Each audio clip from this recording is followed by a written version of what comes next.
What's up guys? Welcome to the King of the Hill Set 2. Kakayanin pa rin kaya na ipagpatuloy ang kanyang 10 winning streak.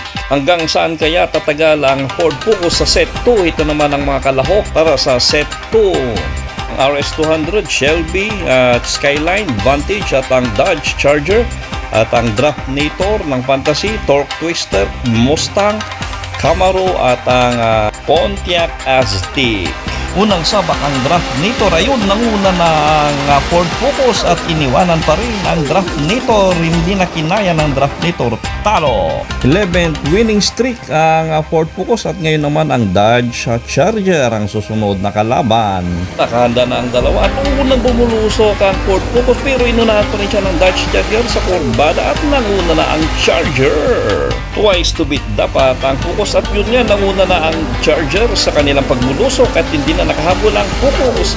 Panalo bagong kampiyon ng ating Charge with 1 winning streak. Naka-11 winning streak ang ating Focus, 1 loss, 33 points at eliminated siya ngayon. Unang pagsubok ng Dodge Charger ang Mustang. Babayo marangkadang dalawa pero nanguna ang Mustang sa kurbada at yung tuloy-tuloy ang kanyang pagkapanalo. Rematch, twice to beat ang ating Charger. Bumulusok ng dalawa at nanguna ng Ford Mustang, wala nang sinayang na oras. Ayun, nagkamali pa rin ng Dodge Charger at tuloy-tuloy ang Mustang hanggang sa finish line. Post agad ang Dodge Charger. Ang bagong hari naman natin ngayon ay ang Mustang. Lilipad kaya ang Skyline sa karerang ito at yun, nauna pa rin ang Mustang. Humahabol ang Skyline sa kurbada, nagkamaling Skyline at naiwan. Tuloy-tuloy ang Mustang. Ayun ang ating Skyline na iwan sa kurbada. Ang susunod naman ngayon ay ang maliit maliksi na RS200 ng Ford. Pesto na natin ang ating RS200 kasama ang Mustang Custom. Yan. O yun, lumarangkada ng dalawa, nauna ang Mustang pero sa kurbada nauna ang RS200 at mukhang panalo na nga siya. Nanganganib ngayon ang Mustang, kakayanin kaya ng RS200, twice to beat pa rin ang Mustang. Rematch, umarangkada na ang dalawa at ayaw magpatalo ang bawat isa. Ayan na, nanguna ang RS ng konting-konti at ayan naman, habol ng habol sa kurbada ang Mustang, dikit na dikit, ayaw magpatalo ng RS. Nabayan na, wala na, nanguna na. Ngayon patay, hindi ko alam kung anong nangyari. Ayun, nanguna pa rin ang RS. Bumalandra ang RS sa magkabilahang dingding pero nakaapak pa rin sa finish line. Napatalsik ang Mustang sa kanyang trono. Ang RS naman ngayon ang reigning king. Match 16, Pontiac Aztek number 68. Yan naman ngayon ang susunod na kalaban ng ating RS. Excited ang dalawa ng marangkada at ayun, nangunguna pa rin ang RS pati sa kurbada, iniwanan na ang Aztek. At ayun, sumayaw-sayaw pa ang RS at muntik-muntikan na panalo pa rin ang RS. Syempre, mabilis ang karera ang lahat na ginagawa ng RS. Susunod naman ngayon ang Ford Shelby sa match 17.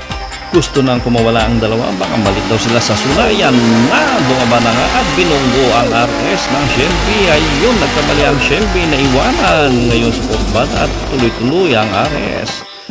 Talo ang Shelby, panalo ang RS. Susunod naman ngayon ay ang Vantage Aston Martin GT3. Yan naman ang kanyang new version na Vantage GT3. Ayusin na natin ngayon ang sasabak na Vantage GT3 versus RS. Ayun ang bumulusok ang dalawa at nanguna ang RS, iniwanan ang Vantage sa kurbada. Unstoppable ngayon ang RS with winning streak of 4 at eliminated naman ang Vantage GT.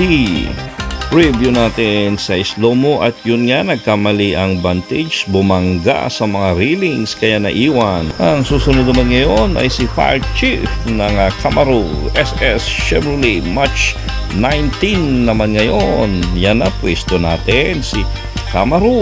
Kakayanin ba ng Camaro ang isang maliit na RS? Undefeated pa rin ang ating RS at yan na, nakapwesto na ang dalawa. Mukhang galit na galit at bumaba nga at iniwanan ng gusto ang Camaro.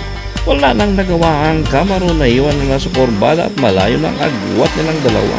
Panalo, oops, ayun, muntikan pang matalo ang RS. Review natin ang slow-mo at yung kung hindi siya tinamaan ng Cameron, mukhang hindi mananalo ang RS. Casting naman ang intro ng torque twister na ito at yan nga, papakitang gilas pa para sa atin. Ay, yun! Nahulog. Ito na siguro ang tatalo sa RS. Ayun, nauna. Ano nangyari doon? Nauna sana ang torque twister pero nagkamali. At yun, nakagawa ng paraan ng RS para maisalba ang sarili. Congratulations sa ating RS na winning king with a 7 winning streak and 21 points.